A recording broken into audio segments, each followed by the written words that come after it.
The Ancient View of Man as a Political Animal, Lecture 3. In the previous two lectures, we talked about Aristotle's ethics, his notion that happiness consists in a life of virtuous activity, and that the highest purpose of government is to use laws to teach citizens to live virtuous and therefore happy lives. Then we talked about the beginning of Aristotle's Politics with his argument that the political community or the city exists by nature, in the sense that it is the comprehensive form of human community.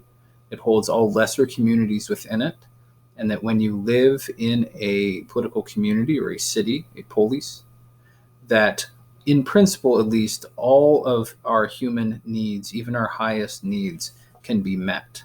And so since the city is the community wherein all of our natural needs can be met, the city should therefore be considered a natural community. It's not artificial because it serves the ends of our nature. Then we looked at his argument that because we need the city in order to live fully human lives, that means that there's a way in which the city or the community is prior to the individual, even though the individual, the virtue of the individual, is the ultimate purpose for the existence of the city. So now I want to say a little bit more about this, how the purpose of the city is living well, and then we'll go on to see why he argues on that basis that aristocracy is the best form of government. So, as I said, he argues in Book 3, Chapter 9, which is a selection in your readings, that the purpose of the city is living well, or as he says elsewhere, virtue or noble action. Now, Aristotle's not some kind of utopian. He knows that intermarriage, living together, raising families, the exchange of goods and services, basic protection from harm at the hands of others, all these things are parts of the duty of the city too. He's not saying that the only thing the city cares about is virtue, but virtue is the highest thing. And in a way, the city cares about all these other things like security, prosperity, things like that. It cares about all of those things because you have to in order to have a community where people can live virtuous lives. So Aristotle's not a crazy utopian when saying that the purpose of politics is virtue. It encompasses more than that, but virtue is the highest end. So those basic requirements, I think of them as they're the floor, they're the minimum. Things like food, shelter, security, and the like. Those are the minimal goals of the city, but the highest, the ceiling, is virtue. So education to virtue is the highest purpose, teaching people through laws and customs how to develop sort of the highest potential in their nature, their potential for human excellence or for virtue. And this, for Aristotle, is part of the purpose of government. Virtue and personal conduct is not just a matter of what we would call the private sphere or something like that. It is a public concern. So in the first place, the city obviously provides a kind of education in virtue in the sense that, the city has an interest in producing law-abiding people. And when you have a political community and when you have laws, there's always at least some kind of implicit view of what it means to be a good person within that. Because, the kind of public view, well, what does it mean to be a good person? At the most basic, it means, not breaking the law and doing the things that the law commands. And Aristotle believes that the laws, when they're properly made, can induce citizens to adopt habits that make them virtuous people.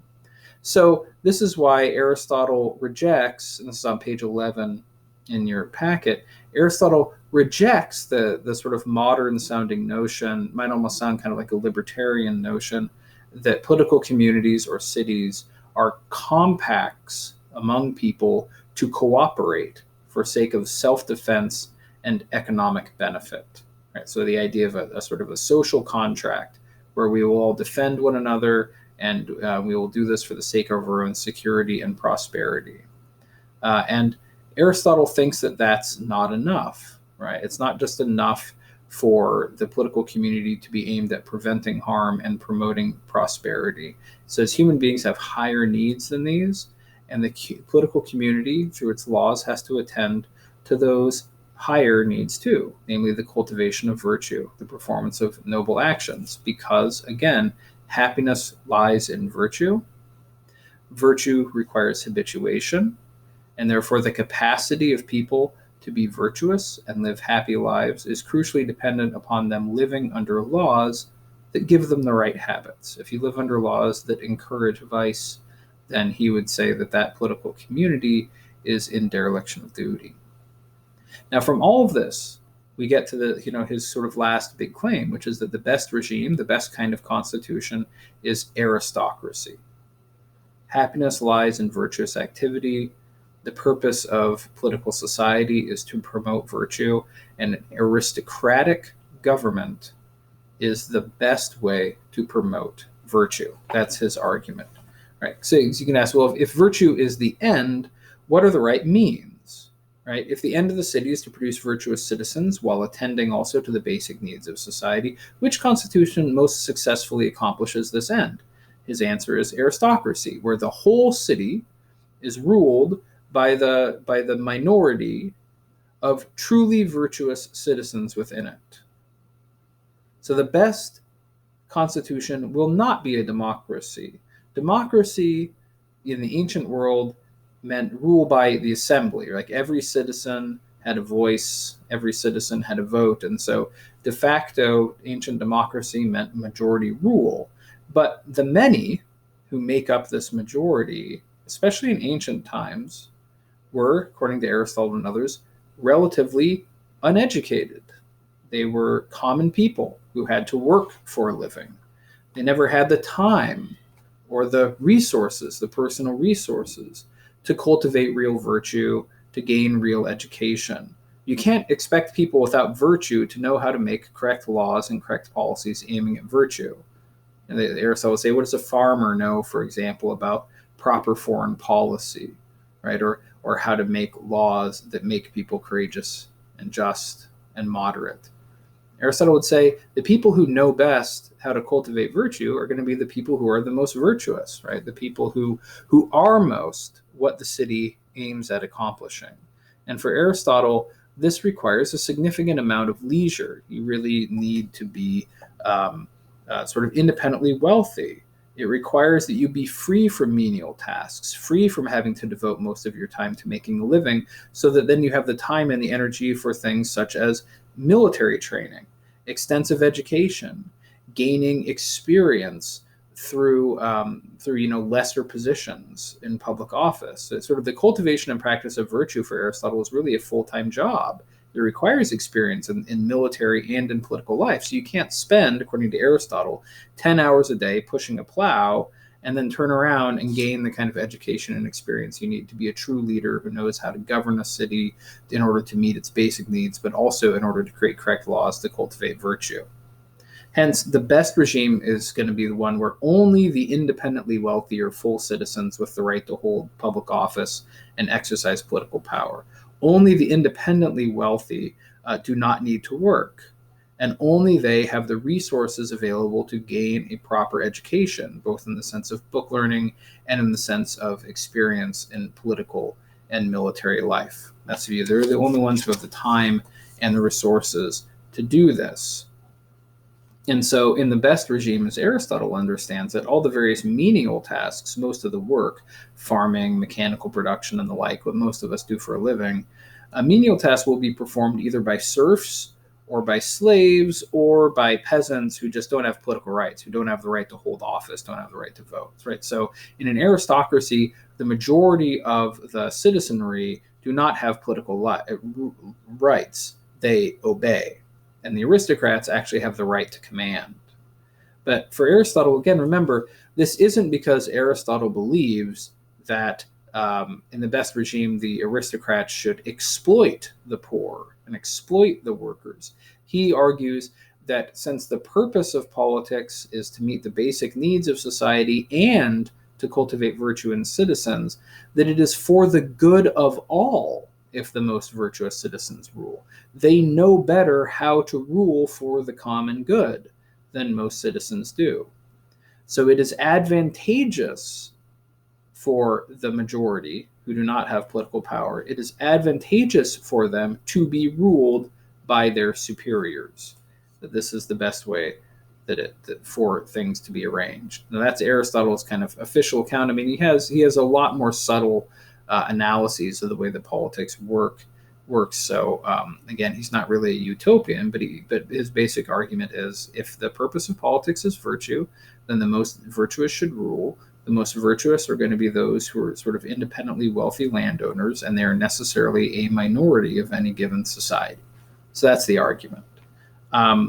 So this has a few implications that are worth drawing out. So first of all, this makes it extremely clear that governmental power is not derived from the consent of the governed, right?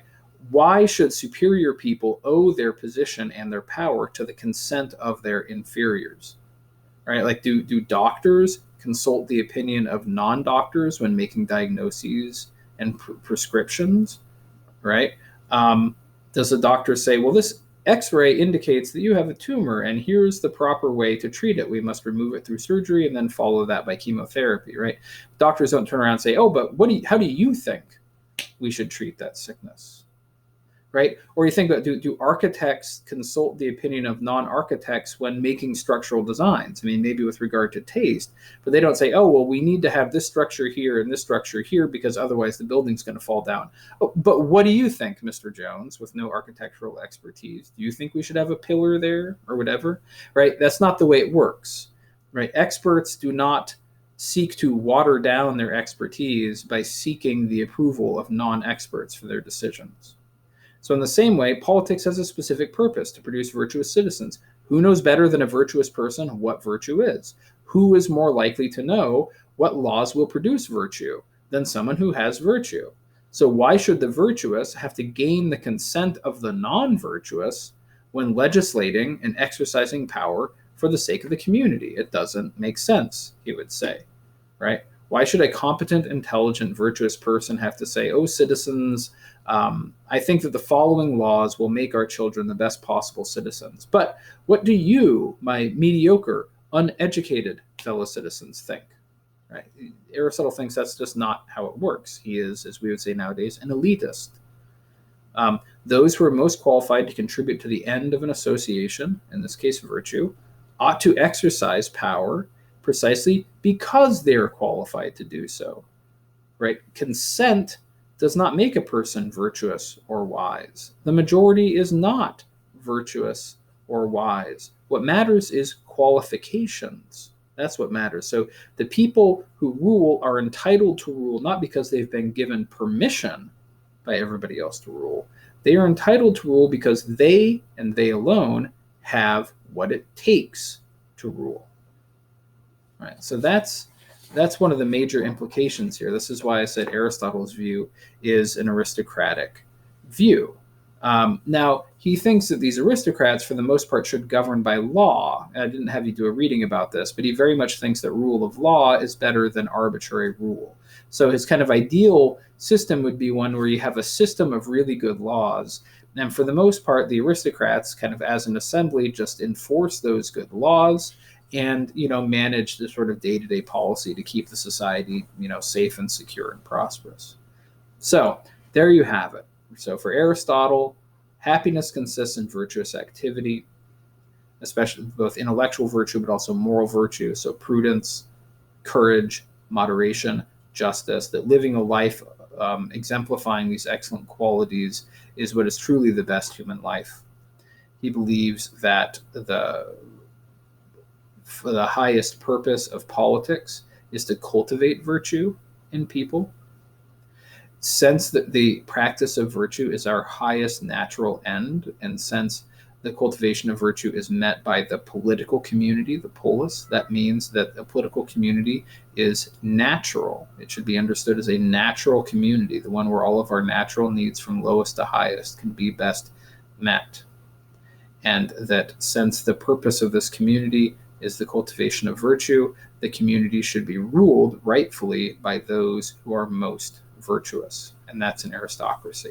So that's a kind of very basic account of the classical defense of aristocracy, which will be rejected by the founders, but also by Thomas Hobbes, who we'll be getting to in the next set of lectures, who is a modern political philosopher who makes a decisive break with almost every aspect of Aristotle's political philosophy. So that will be the next set of lectures.